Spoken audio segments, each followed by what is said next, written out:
अस्सलाम वालेकुम dear students. आज हम स्टार्ट करेंगे यूनिट नंबर 2 जो कि है लॉगरिथम्स पे। और हम सबसे पहले स्टार्ट करेंगे एक्सरसाइज नंबर 2.1। और 2.1 में आपसे क्या कह रहे हैं फर्स्ट क्वेश्चन में, right the following in scientific notation. जो क्वेश्चन आपके पास गिवन है उनको आपने साइंटिफिक नोटेशन की फॉर्म में लिखना है। और साइंटिफिक नोटेशन की फॉर्म में तब लिखा जाता है जब उसको आप मल्टीप्लाई बाय 10 टू पावर की फॉर्म में लिखते हैं। बल्कि आपने बहुत से स्टूडेंट्स जो हैं अगर उन्होंने फ़िज़िक्स पढ़ी है तो उन्हें बड़े अच्छे से अंदाज़ा होगा कि किस तरह से साइंटिफिक नोटेशन में लिखा जाता है। तो हम स्टार्ट करते हैं फर्स्ट पार्ट। अब फर्स्ट पार्ट में आपसे कह रहे हैं कि 0.00053 इसको आपने साइंटिफिक नोटेशन में लिखना है। तो देखें आप क्या करते हैं कि सबसे पहले तो आप ये नंबर लिखें। यही नंबर मैंने आपके पास लिख दिया दोबारा। और इसके साथ क्या होता है कि आप इसको लिखते हो 10 रेज़ टू पावर में। ठीक है, अब पावर क्या लिखनी है वो अभी मैं नहीं लिख रही। वैसे तो 10 रेज़ टू पावर n होती है, लेकिन अब इसमें पावर क्या आएगी ये मैं आपको अभी साथ साथ बताती हूँ। आपके पास साइंटिफिक नोटेशन में लिखने के लिए जो फर्स्ट डिजिट है वो नॉन ज़ीरो होना चाहिए। आप क्या करते हो, लेफ़्ट साइड से देखते हो डिजिट को और पहला डिजिट नॉन ज़ीरो होना चाहिए। अगर आप देखो यहाँ पे ये ज़ीरो है, ये भी ज़ीरो है, ये भी ज़ीरो है, लेकिन ये जो 5 है ये आपके पास नॉन ज़ीरो है। तो 5 से जो अगली पोजीशन होती है इसको बोलते हैं रेफरेंस पोजीशन। इसे बोलते हैं रेफरेंस पोजीशन। जो पॉइंट है वो मूव करना चाहिए यहाँ से उस रेफरेंस पोजीशन तक। ठीक है, तो अब देखिए पॉइंट कितना मूव कर रहा है, 1 2 3 4 4 डिजिट्स मूव कर रहा है। पॉइंट जो है 4 डिजिट्स मूव कर रहा है। और कहाँ मूव कर रहा है ये देखें, मेरा लेफ़्ट हैंड है। ठीक है, लेफ़्ट से राइट की तरफ मूव कर रहा है। ये देखें, ये मेरा राइट हैंड है, ये लेफ़्ट है। लेफ़्ट से राइट की तरफ पॉइंट मूव कर रहा है, लेफ़्ट से राइट की तरफ। जब भी वो लेफ़्ट से राइट की तरफ मूव करता है और कितने डिजिट मूव कर रहा है, 1 2 3 4, तो 10 की जो पावर है वो आपके पास आएगी नेगेटिव। याद रखिएगा, जब भी लेफ़्ट से राइट मूव करे तो 10 की जो पावर है वो आप नेगेटिव लोगे और जितने डिजिट्स वो मूव करता है वो आप लिखते हो पावर में। ठीक है, आप याद रखेंगे कि लेफ़्ट टू राइट मूव करने से जो आप पावर लिखते हो 10 की पावर वो आपके पास होती है नेगेटिव। नेक्स्ट है आपके पास सेकंड पार्ट, बल्कि पहले इसको हम अरेंज करके लिख लें। अब जब हम इसको लिखेंगे तो ये लिखेंगे 5। ये जो ज़ीरो है ना, पॉइंट से पहले जो ज़ीरो हैं या बाद में, अब उनकी कोई अहमियत नहीं रही। ठीक है, तो हम इसको कैसे लिखेंगे कि रेफरेंस पोजीशन ये वाली है तो यहाँ पे पॉइंट आ जाएगा। जो रेफरेंस पोजीशन है वहाँ पे पॉइंट आ जाएगा। इसको लिखेंगे 5.3407 multiply by 10 raise to power -4। तो ये आपके पास साइंटिफिक नोटेशन में कन्वर्ट हो गया। नेक्स्ट है आपके पास 5 3 4 और आपके पास ज़ीरो हैं जी, 5 ज़ीरो हैं, 1 2 3 4 5। और आपसे कह रहे हैं कि इसको आप रिप्रेजेंट करें साइंटिफिक नोटेशन में। आप साइंटिफिक नोटेशन में पहले कैसे रिप्रेजेंट करेंगे, सबसे पहले तो मैं आपको ये बताती चलूँ। यहाँ पे हमने देखें क्वेश्चन दोबारा लिख लिया, 1 2 3 4 एंड 5। ठीक है, और 10 रेज़ टू पावर लिखेंगे। अब आप अगर नोटिस करो तो आपको बज़ाहिर कहीं पॉइंट नज़र नहीं आ रहा। डेसिमल मेरा नहीं ख्याल कि आप लोगों को कहीं नज़र आ रहा है। तो आपने याद रखना है कि अगर इस किस्म की सिचुएशन होती है तो वो डेसिमल हमेशा एंड पे होता है। ठीक है, अब मैंने आपको ये बताया कि आप लेफ़्ट साइड से देखते हो कि रेफरेंस पोजीशन कौन सी है, यानी पहला डिजिट नॉन ज़ीरो होना चाहिए। तो आप देखें कि ये पहला डिजिट 5 है जो कि नॉन ज़ीरो है और इससे अगली वाली रेफरेंस पोजीशन है। इसका मतलब है कि पॉइंट मूव करेगा, ये देखिए राइट से लेफ़्ट की तरफ, राइट से लेफ़्ट की तरफ पॉइंट मूव करेगा, राइट टू लेफ़्ट। ठीक है, अब देखिए राइट टू लेफ़्ट जब भी पॉइंट मूव करेगा, मैंने आपको सिखाया था लेफ़्ट टू राइट अगर मूव करता है तो पावर नेगेटिव होती है, लेकिन जब राइट से लेफ़्ट की तरफ मूव करेगा तो पावर जो है वो आपके पास क्या होगी, पॉजिटिव। अब कितने डिजिट उसने मूव किया है ये देखें, 1 2 3 4 5 6 एंड 7।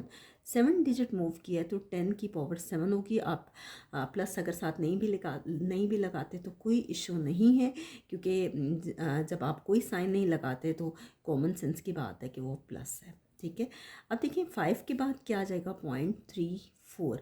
अब ये जो इतने ज़ीरो होते हैं ना, चाहे वो डेसिमल से पहले होते हैं या वो डेसिमल के बाद होते हैं, उनकी कोई अहमियत नहीं होती, वो आपको लिखने की ज़रूरत नहीं होती। ये आ जाएगा 10⁻7।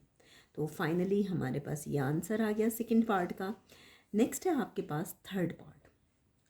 थर्ड पार्ट है आपके पास पॉइंट, ज़ीरो पॉइंट। अब इसमें कितने ज़ीरो हैं, 1 2 3 4 5 6 7 8 9 10, 10 ज़ीरो हैं पॉइंट के बाद। 1 2 3 4 5 6 7 8 9 10 और इसके बाद लिखा हुआ है 12।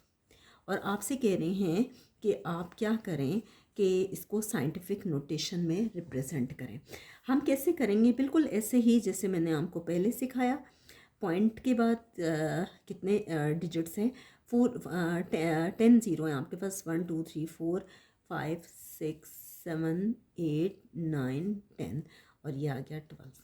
ठीक है, मल्टीप्लाई बाय 10⁻⁴ की फॉर्म में लिखेंगे। अब देखिए पॉइंट मूव करेगा यहाँ से, ये देखिए ये लेफ़्ट साइड है, लेफ़्ट से राइट की तरफ मूव करेगा, क्योंकि रेफरेंस पोजीशन ये वाली है कि रेफरेंस पोजीशन की ये कंडीशन है कि पहला डिजिट नॉन ज़ीरो होना चाहिए। तो आप देखो ये सारे के सारे ज़ीरो हैं लेकिन ये डिजिट नॉन ज़ीरो है, तो रेफरेंस पोजीशन आपके पास ये वाली है।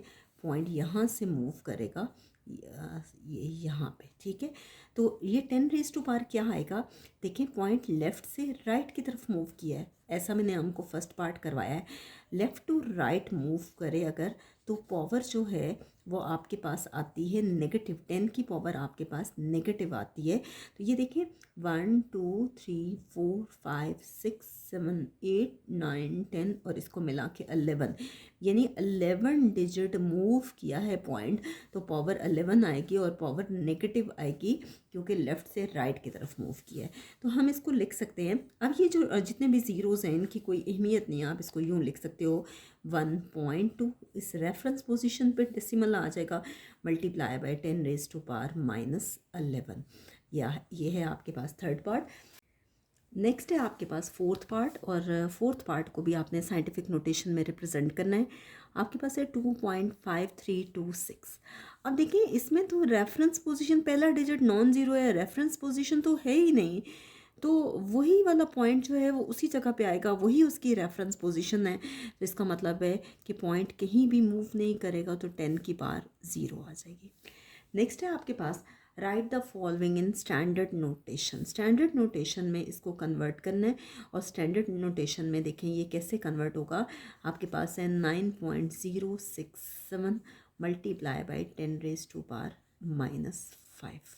ठीक है, अब देखिए यहाँ पे पावर नेगेटिव है, जब पावर नेगेटिव है तो वो मूव करेगा लेफ़्ट साइड की तरफ, पॉइंट मूव करेगा लेफ़्ट साइड की तरफ, और जितनी पावर दी होगी उतने ही डिजिट्स मूव करेगा। जैसे देखें अब 760 ये तो मैंने लिख लिया। ठीक है, अब अगला नंबर जो है आप देखें 10⁻⁻5, यहाँ पे ये भी मैंने लिख लिया। अब देखिए 9 है, डेसिमल के बाद एक डिजिट है। ठीक है, डेसिमल के बाद पहला डिजिट। ठीक है, अब डेसिमल के बाद दूसरा, डेसिमल से पहले सॉरी, ये तीसरा, ये चौथा और ये पांचवा। इसका मतलब है कि ये वाली इसकी पोजीशन आनी चाहिए, ये वाली इसकी पोजीशन आनी चाहिए जहाँ पॉइंट आना चाहिए। तो आप क्या करेंगे, और पॉइंट से पहले हमेशा ज़ीरो भी लगता है, बहरहाल मैं अगले स्टेप में लगाती हूँ कि आप इसको कैसे करोगे। ये जो 10⁻⁴ है इसको आप हटा देंगे क्योंकि हमने 5 डिजिट इसको मूव करवाना है, और जब वो 5 डिजिट मूव करेगा तो ये 10 की पावर जो है जो भी ये ख़त्म हो जाएगा, और आप इसको साइंटिफिक नोटेशन से हटा के स्टैंडर्ड नोटेशन में सिंपल फॉर्म में लिख रहे हो, तो उसमें आपके पास ये 10 की पावर नहीं आएगी। तो ये देखें यहाँ पे आ जाएगा, जहाँ पे मैंने ये रेफरेंस पोजीशन इसकी ली है, अब यहाँ पे पॉइंट आ जाएगा। और याद रखिएगा कि पॉइंट से पहले अगर आप ज़ीरो लगा देते हो तब भी कोई फ़र्क नहीं पड़ता, नहीं लगाते तब भी कोई इशू नहीं है, लेकिन बेहतर है कि आप ये लगा दें। तो फाइनली इसका ये आंसर है। इसी तरह से आपके पास सेकेंड पार्ट है, क्या है, 5.64 मल्टीप्लाई बाई 10⁻⁴। मैंने हमको थोड़ी देर पहले ही बताया, फोर्थ पार्ट में ये देखें यहाँ मैं करवा रही थी आपको कि 5.64 है मल्टीप्लाई बाय 10⁻⁴ है। इन क्वेश्चंस में आपको 10 और 10 की जो भी पावर होती है वो आपको वहाँ से हटानी होती है और पावर को देख के पॉइंट को मूव करवाना होता है। लेकिन अब पावर 0 है तो पॉइंट तो कहीं मूव करेगा ही नहीं, क्योंकि यही पॉइंट की पोजीशन है। तो इसका मतलब है कि 5.64 जो है वो 5.64 ही रहेगा, सिर्फ 10 की पावर जो 0 है वो हट जाएगी। नेक्स्ट है थर्ड पार्ट, आपके पास है 6.53 मल्टीप्लाई बाई 10⁻⁻6 है। 6.53 मल्टीप्लाई बाई 10⁻⁻6 हम क्या करेंगे, 6.53 मल्टीप्लाई बाई 10⁻⁻6 है, हम बिल्कुल उसी तरह से जैसे हमने पहले किया है कि 10 की पावर -6 है, ठीक है। पॉइंट ये है, ठीक है। पॉइंट के बाद, पॉइंट से पहले कितने डिजिट हैं, एक, जबकि 6 डिजिट्स होने चाहिए। अब बाकी डिजिट्स तो हैं ही नहीं, इसका मतलब है कि हम 5 0 लगा देंगे, 1 2 3 4 5। तो ये वाली इसकी पोजीशन आनी चाहिए, ये वाली, ठीक है। तो अब हम इसको स्टैंडर्ड नोटेशन में कैसे लिखेंगे कि जहाँ पे पॉइंट को इतने डिजिट मूव करना चाहिए, 1 2 3 4 5 6, तो पॉइंट यहाँ आ जाएगा 1 2 3 4 5 5 0 है, 6 पॉइंट हट के यहाँ लग गया और ये क्या आ जाएगा 5 3। तो ये आपके पास इसकी स्टैंडर्ड नोटेशन आ गई। और मैं आपको पहले भी बता चुकी हूँ कि पॉइंट से पहले आ जाएगा 0। हमने क्यों मूव किया लेफ़्ट से राइट से लेफ़्ट की तरफ, कि नेगेटिव में मूव करते हैं लेफ़्ट साइड की तरफ। मैं साथ साथ लिख रही हूँ कि नेगेटिव पे मूव करते हैं लेफ़्ट साइड की तरफ। नेक्स्ट है आपके पास फोर्थ पार्ट। फोर्थ पार्ट आपके पास क्या है, 3.1415 मल्टीप्लाई बाई 10⁻⁹ आप क्या करेंगे कि 10 की पावर 9 है, ठीक है। 3.1415 मल्टीप्लाई बाई 10⁻⁹। अब आप देखें कि पावर पॉजिटिव है। जब पावर पॉजिटिव हो तो ये जो पॉइंट है ये मूव करता है राइट साइड की तरफ। जब भी पावर पॉजिटिव हो तो पॉइंट मूव करता है राइट साइड की तरफ। तो देखें कैसे मूव करेगा, 3.1415 और मल्टीप्लाई बाई 10⁻⁹। अब देखें कैसे मूव करेगा, 1 2 3 4, 9 डिजिट्स होने चाहिए, 5 6 7 8 9। जो डिजिट्स नहीं हैं उनकी जगह आप 0 लगा दें, पॉइंट आपके पास यहाँ आना चाहिए, ठीक है। तो ये आपके पास क्या हो जाएगा, आप काउंट करें, 1 2 3 4 5 6 7 8 9। 9 डिजिट्स मूव करना चाहिए और किधर मूव करेगा, राइट साइड की तरफ। ये देखिए ये मेरा राइट हैंड है, राइट की तरफ मूव किया, ये आ जाएगा 31415 और 1 2 3 4 5। ये आपके पास फाइनली इसका फोर्थ पार्ट भी सॉल्व हो गया। तो नेक्स्ट वीडियो में हम इंशाल्लाह इसी एक्सरसाइज का क्वेश्चन नंबर 3 करेंगे।